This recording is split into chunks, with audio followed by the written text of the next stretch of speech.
बिस्मिल्लाहिर्रहमानिर्रहीम। तो special theory of relativity की प्लेलिस्ट में लास्ट वीडियो में हमने देखा था कि के फैक्टर क्या होता है और उसके डिफरेंट प्रॉपर्टीज़ भी हमने देखी थी। बेसिकली के फैक्टर हमने देखा था कि दो ऑब्जर्वर अगर रिलेटिवली मूव कर रहे हैं तो उनके दरमियान में जो टाइम डायलेशन आ रहा होता है, तो एक ऑब्जर्वर के रिस्पेक्ट से दूसरे जो ऑब्जर्वर है उसका टाइम कितना डायलेट हो चुका होता है, उसको हमने फाइंड करने के लिए के फैक्टर फाइंड किया था। और के फैक्टर ही दोनों के दरमियान में एक कनेक्शन प्रोवाइड कर रहा था हमें। और अगर हम अगर हमें हमें पता हो के फैक्टर किसी भी जो है दो ऑब्जर्वर के दरमियान में, हमें अगर के फैक्टर मालूम हो तो उनके दरमियान में रिलेटिव वेलोसिटी हम फाइंड कर सकते हैं। और ये भी लास्ट वीडियो में हमने इसका फॉर्मूला देखा था। इस वीडियो में हम क्या करेंगे, इस वीडियो में हम तीन ऑब्जर्वर की बात करेंगे। अगर तीन ऑब्जर्वर और तीनों एक दूसरे से रिलेटिवली मूव कर रहे हैं तो उनके दरमियान में हम रिलेटिव वेलोसिटी किस तरह से फाइंड कर पाएंगे एक दूसरे के। जैसे अगर मेरे पास ए एक ऑब्जर्वर है, एक बी है और एक सी है। ए ऑब्जर्वर रेस्ट पे है और बी और सी ऑब्जर्वर डिफरेंट वेलोसिटी से मूव कर रहे हैं। दोनों की वेलोसिटीज कांस्टेंट ही हैं, लेकिन बी और सी की खुद की जो वेलोसिटीज है वो एक दूसरे से डिफरेंट है। अब ऑब्जर्वर ए के रिस्पेक्ट से बी भी डिफरेंट वेलोसिटी से मूव कर रहा है, सी भी डिफरेंट वेलोसिटी से मूव कर रहा है, और बी के रिस्पेक्ट से सी डिफरेंट वेलोसिटी से मूव कर रहा है। तो इन तीनों के दरमियान में कोई ऐसा रिलेशन हम फाइंड कर सकें जिससे हम तीनों की वेलोसिटीज फाइंड कर सकें एक दूसरे के रिस्पेक्ट से, तो उसको वो हम फाइंड करेंगे इस वीडियो में। और उसको बोलते हैं कंपोजिशन लॉ ऑफ वेलोसिटीज़। तो इसको स्टार्ट करते हैं। मान लिया कि मेरे पास एक ऑब्जर्वर है ए और वो रेस्ट पे है। उसकी जो स्पेस टाइम डायग्राम में जो वर्ल्ड लाइन है वो बिल्कुल एक स्ट्रेट लाइन होगी पैरेलल टू टाइम एक्सिस। और ये बी मेरे पास दूसरा जो ऑब्जर्वर है उसको मैंने बी बोला हुआ है, और ये थोड़ी सी तिरछी लाइन है और ये बता रही है कि ये बी ऑब्जर्वर मूव कर रहा है रिलेटिवली ए। और तीसरा ऑब्जर्वर जो मेरे पास है वो सी ऑब्जर्वर है। इसकी लाइन की जो स्लोप है वो बी से थोड़ी सी कम है, मतलब ये जो मेरे पास सी ऑब्जर्वर है ये बी से ज़्यादा स्पीड से मूव कर रहा है। तो ये तीन ऑब्जर्वर मेरे पास मौजूद हैं, A B C. A rest पे है, बी और सी जो है मूव कर रहे हैं डिफरेंट वेलोसिटी से। तो हमने क्या करना है कि इनकी रिलेटिव वेलोसिटीज़ फाइंड करनी है एक दूसरे के रिस्पेक्ट से। अगर मैं बात करूं कि मेरे पास ए ऑब्जर्वर बी की वेलोसिटी फाइंड कर रहा है, तो उसको फाइंड करने का तरीका हमने देखा था, वो फार्मूला सेम यही फार्मूला अप्लाई होता था। और अगर मैं बात करूं कि बी ऑब्जर्वर के रिस्पेक्ट से मैं देखूं सी की वेलोसिटी, अगर बी ऑब्जर्वर सी की वेलोसिटी फाइंड कर रहा है तो उसके लिए भी सेम फार्मूला ही हम लगाते हैं। बस हमें दोनों के दरम्यान में के फैक्टर मालूम होना चाहिए। लेकिन अगर मुझे ए और बी के दरमियान में रिलेटिव वेलोसिटी पता है, बी और सी के दरमियान में रिलेटिव वेलोसिटी पता है, तो फिर मैं ए और सी के दरमियान में रिलेटिव वेलोसिटी कैसे फाइंड कर सकता हूँ। उसी के लिए हम ये फार्मूला ड्राइव करेंगे, कंपोजिशन लॉ ऑफ वेलोसिटी। तो मान लें कि ए जो ऑब्जर्वर है ये दो फ्लैश लाइट या दो फोटोन लाइट के सेंड करता है सी की तरफ, और उनके दरमियान में जो टाइम इंटरवल है उसको मैं बोल रहा हूँ डेल टी। पहले जो ए ने फ्लैश लाइट सेंड की, जो फोटोन सेंड किया वो इस पॉइंट पे, और दूसरा जो उसने सेंड किया वो इस पॉइंट पे सेंड किया। दोनों के दरमियान में, दोनों फ्लैश लाइट सेंड करने के दरमियान में जो टाइम इंटरवल था वो डेल टी है। जब ये फोटोन पहुंचेंगे बी ऑब्जर्वर के पास, और बी ऑब्जर्वर इन दोनों फोटोन के दरमियान में जो टाइम इंटरवल फाइंड करेगा, वो लाजमी बात है कि के टाइम्स डेल टी होगा मेरे पास। ठीक है, और इसको मैं बोल रहा हूँ के वन टाइम डेल टी। और जब ये दो फोटॉन्स आगे मजीद सी के पास पहुंचेंगे, तो बी और सी भी तो रिलेटिवली मूव कर रहे हैं, तो फिर जो जब सी के पास जो फोटोन ये पहुंचेंगे और जो सी है ये जो टाइम इंटरवल फाइंड करेगा इन दोनों के दरमियान में, वो कुछ होगा के टाइम्स के वन टाइम डेल टी। जिस तरह से हमने यहाँ पे डेल टी था, तो जो नेक्स्ट ऑब्जर्वर था वो के टाइम्स डेल टी ऑब्जर्व कर रहा था। अब ये वाला जो टाइम इंटरवल सी के पास जब पहुंचेगा तो ये भी के टाइम्स के वन डेल टी होगा, और इसका जो के फैक्टर होगा इसको मैं बोल रहा हूँ के टू। ये के टू फैक्टर बी और सी के दरमियान है, और के वन फैक्टर ए और बी के दरमियान में हमारे पास मौजूद है। अब ए से डायरेक्ट अगर सी के पास जाती है लाइट, अगर मैं इस ऑब्जर्वर को यहाँ से दरमियान से निकाल दूँ, तो ए से डायरेक्ट सी के पास जो लाइट जाएगी तो उसके लिए जो टाइम इंटरवल होगा, जो सी टाइम इंटरवल मेजर करेगा, वो बेसिकली मेरे पास होगा के टाइम्स डेल टी, और इसको मैं बोल रहा हूँ के थ्री। ठीक है, अब ये जो टाइम इसने यहाँ पे मेजर किया वो बेसिकली ये वाला टाइम और ये वाला टाइम ये दोनों सेम होंगे। तो मैं इसको ऐसे लिख सकता हूँ, K three del T equals to K two K one del T. और डेल टी दोनों तरफ अगर कैंसिल हो जाए तो मेरे पास आ जाएगा के three equals to K two K one.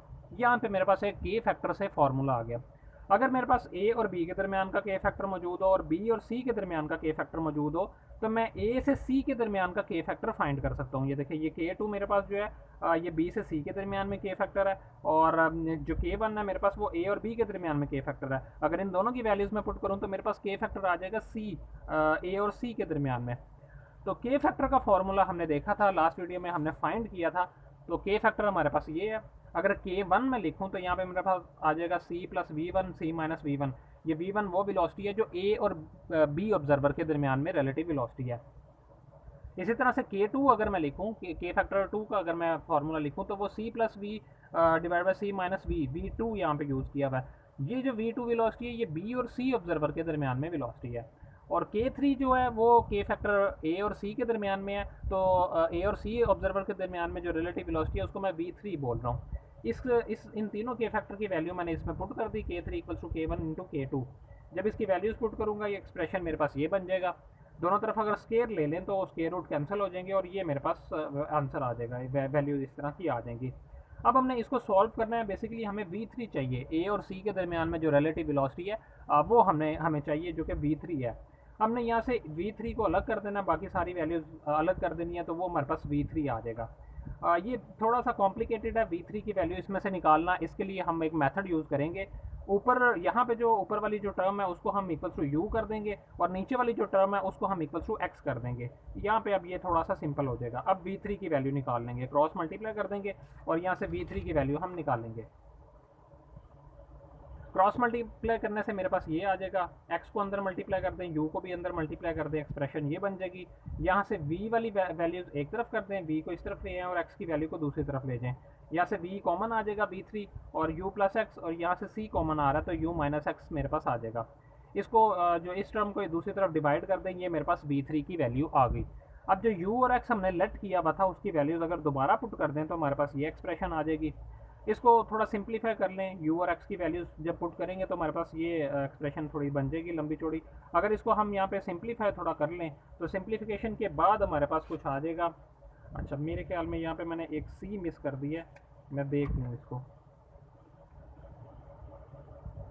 बिल्कुल, ये जो c मेरे पास था बाहर, ये यहाँ पे मल्टीप्लाई हुआ होगा, तो ये मेरे पास आ गया इतना। अब ये वो वाला सी जो मैंने मिसिंग किया था यहाँ पे मौजूद है।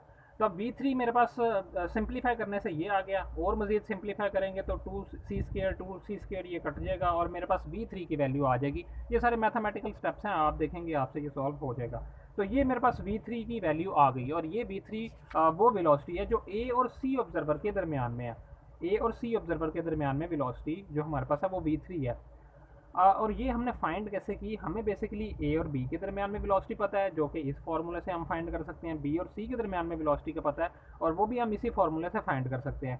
तो मतलब हम ए और सी के दरमियान में भी वेलोसिटी फाइंड कर सकते हैं अगर हमें इन ऑब्जर्वर के दरमियान की वेलोसिटीज़ पता है इस फार्मूले से। तो इसी को बोलते हैं हम कंपोजिशन लॉ ऑफ वेलोसिटीज़, और ये हमारे पास है कंपोजिशन लॉ ऑफ वेलोसिटीज़। इसमें हम V1 पुट करेंगे जो A और B ऑब्जर्वर के दरमियान में वेलोसिटी है, V2 पुट करेंगे जो B और C ऑब्जर्वर के दरमियान में वेलोसिटी है। तो हमारे पास अल्टीमेटली जो वेलोसिटी आ जाएगी वो आ जाएगी ऑब्जर्वर A और C के दरमियान की वेलोसिटी। अब ये मेरे पास कंपोजिशन लॉ ऑफ वेलोसिटी आ गया। इसका एक और पेपर में जो क्वेश्चन आता है वो ये आता है कि जो इसका लिमिटेड केस है हमने प्रूव करना कि इसका जो लिमिटेड केस है वो Newtonian composition law of velocity को होल्ड करता है, उसको भी वेरीफाई करता है। अगर मान लें हम न्यूटोनियन मैकेनिक्स चूँकि लो वेलोसिटीज़ पे जो है वैलिड है, स्पीड ऑफ लाइट से बहुत ही कम वेलोसिटीज़ पे अगर ऑब्जेक्ट मूव कर रहे हैं तो वो उसके लिए बिल्कुल वैलिड हमें अप्रोक्सीमेशन देती है। तो अगर मैं मान लूँ कि V1 और V2 बहुत ही स्मॉल वेलोसिटीज़ है near compare to the speed of light, तो अगर मैं इसको C से डिवाइड करूँगा तो इसका आंसर बहुत छोटा आने वाला है। 1 में उसको ऐड करेंगे तो कोई फ़र्क पड़ने वाला नहीं है। तो वो मेरे पास आ जाएगा V3 equals to V1 plus V2, जो कि Newtonian composition law of velocity है। न्यूटन क्या कहता है, वो ये कहता है कि अगर A और B ऑब्जर्वर रिलेटिवली मूव कर रहे हैं और उनके दरमियान में वेलोसिटी V1 है, और B और C ऑब्जर्वर भी रिलेटिवली मूव कर रहे हैं, उनके दरमियान में वेलोसिटी V2 है, तो A और C के दरमियान की जो वेलोसिटी होगी वो इन दोनों के दरमियान की वेलोसिटी को अगर हम ऐड कर दें तो वो हमारे पास A और C के दरमियान की वेलोसिटी कहलाएगी, जो कि Newtonian composition law of velocity है। लेकिन स्पेशल थ्योरी ऑफ रिलेटिविटी में हमने प्रूव किया कि ऐसा नहीं है। जो वेलोसिटी है v3 वो टोटली डिफरेंट होती है, और इस फार्मूले से हम फाइंड कर सकते हैं composition law of velocities between 3 observer. और ये लिमिटेड केस अगर हम मान लें कि बॉडीज़ जो हैं वो बिल्कुल लो वेलोसिटीज़ पे मूव कर रही हैं near compare to the speed of light, तो वो बिल्कुल Newtonian composition law of velocity की तरह ही काम करेगा। तो जब भी जो ऑब्जेक्ट्स हैं वो जो है लो स्पीड पे मूव कर रहे होंगे, तो composition law of velocity Newton का जो है वो बिल्कुल हम लगा सकते हैं उसको, और वो वैलिड है, और यही हम आमतौर पे मैकेनिक्स में यूज़ करते हैं। और लेकिन जब हम बात करेंगे कि बॉडीज़ जो हैं वो स्पीड ऑफ लाइट के करीब मूव कर रही हैं, तो फिर हम ये composition law of velocity use करते हैं। तो इंशाल्लाह नेक्स्ट वीडियो में अब हम देखेंगे इंटरवल बिटवीन टू इवेंट्स क्या होता है, और ये बहुत ही इंपॉर्टेंट शॉर्ट क्वेश्चन आ जाता है पेपर में कि प्रूव करें इंटरवल बिटवीन टू इवेंट्स जो है वो इनवेरिएंट है, दोनों ऑब्जर्वर, मूविंग ऑब्जर्वर और रेस्ट पे जो ऑब्जर्वर है उसके लिए ये सेम है। तो ये बहुत इंपॉर्टेंट शॉर्ट क्वेश्चन है, इंशाल्लाह नेक्स्ट वीडियो में इसको हम पढ़ेंगे।